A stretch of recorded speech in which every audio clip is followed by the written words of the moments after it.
क्या आपने कभी खुद से पूछा है, क्या मेरे घर के मंदिर में रखी चीजें मेरे भाग्य में रुकावट बन रही हैं? क्या मेरी ही अनजानी भूल मेरे परिवार में तनाव, बीमारी, संघर्ष और आर्थिक संकट खड़े कर रही है? दिखाई तो देता है कि सब ठीक है, पूजा भी रोज होती है, अगरबत्ती भी जलती है, फिर भी मन बेचैन, घर में अनकही निराशा और रिश्तों में एक अजीब सी खटास क्यों?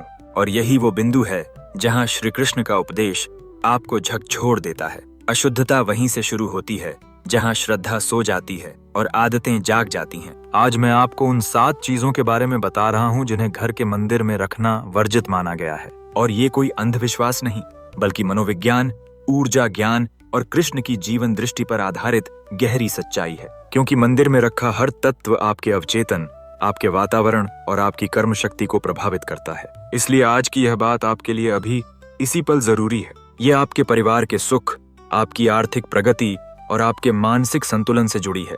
सबसे पहली गलती, टूटे हुए भगवान की मूर्ति रखना।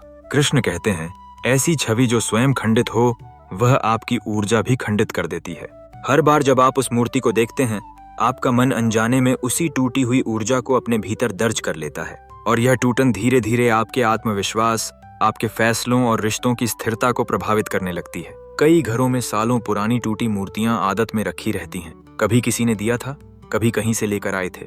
लेकिन याद रखिए, श्रद्धा का मतलब चीजों को थाम कर रखना नहीं, बल्कि उन्हें सही सम्मान देना है। अगर कोई मूर्ति टूटी है, हल्की सी भी दरार है, नासिका, उंगलियां या मुकुट खंडित हैं, तो उसे सम्मान पूर्वक प्रवाहित कर दें। यह एक छोटा कदम है, लेकिन इससे घर की ऊर्जा में अद्भुत हल्कापन आता है, जिसे आप अगले ही दिनों में महसूस करते हैं। दूसरी चीज जिसे मंदिर में रखना भारी निषेध माना गया है, पुरानी, जली या बुझी हुई बातियों का ढेर।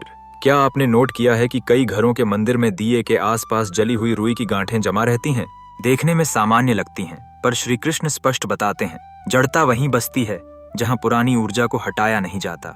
हर बुझी हुई बाती एक तरह की समाप्त हो चुकी ऊर्जा है, जिसे मंदिर में रखना उसी अंधियारे को संजो कर रखने जैसा है जो आपका नहीं है। यह घर में अनचाही थकान, काम में रुकावट और निर्णयों में कंफ्यूजन पैदा करता है। इसलिए मंदिर में कभी भी पुरानी बातियां, जले हुए तेल के अवशेष या सूखे दीपक इकट्ठे न रखें।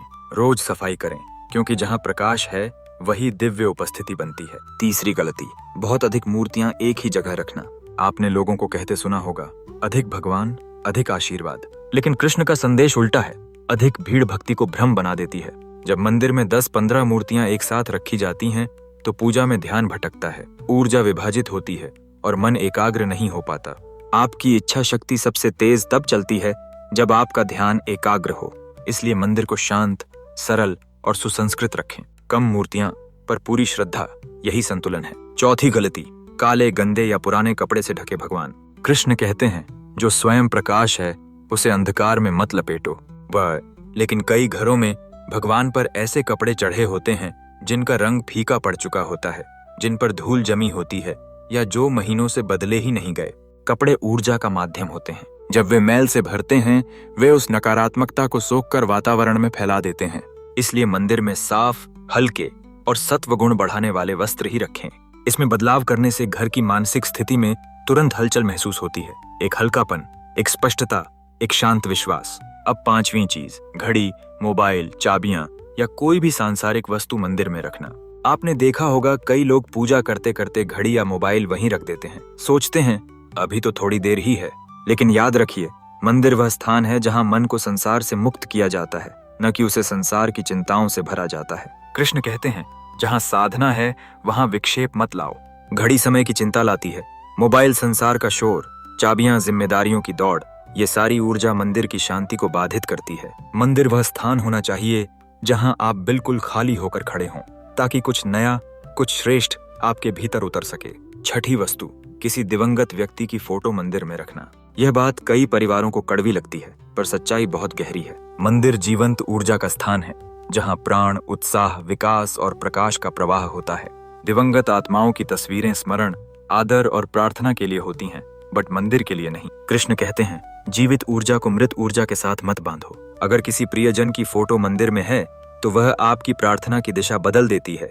आप भगवान से शक्ति लेने के बजाय भावनाओं में उलझने लगते हैं। इससे घर के वातावरण में एक अनकहा बोझ बनता है, जिसे हटाते ही कई लोग महसूस करते हैं कि हवा पहले से हल्की हो गई है, मन पहले से शांत और रिश्तों में पहले से स्पष्टता। 7वीं और अंतिम चीज, फटा हुआ या बिगड़ा हुआ पूजा का सामान।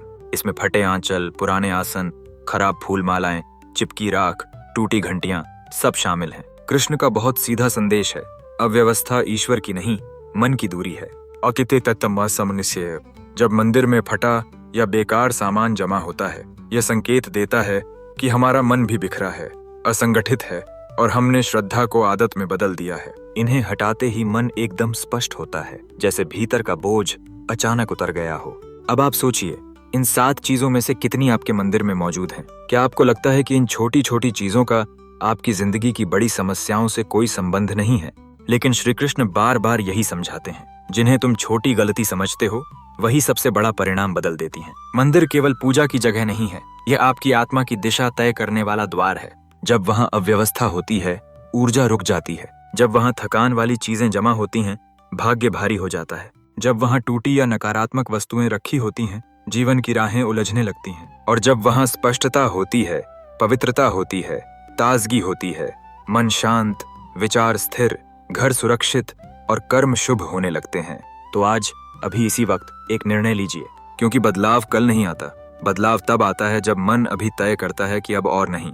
जाइए, अपने मंदिर के पास खड़े हो जाइए, एक एक चीज को देखिए, अपने आप से पूछिए, क्या यह चीज मेरे ईश्वर का सम्मान बढ़ा रही है या मेरी ऊर्जा को कम कर रही है? और फिर बिना सोचे, बिना बहाना बनाए उसी पल उसे हटा दीजिए। यह आपके घर में सिर्फ सफाई नहीं लाएगा, यह नवजीवन लाएगा। आपके मन में नई आशा, आपके रिश्तों में नई गर्माहट, आपके घर में नई समृद्धि और आपके विचारों में नई रोशनी।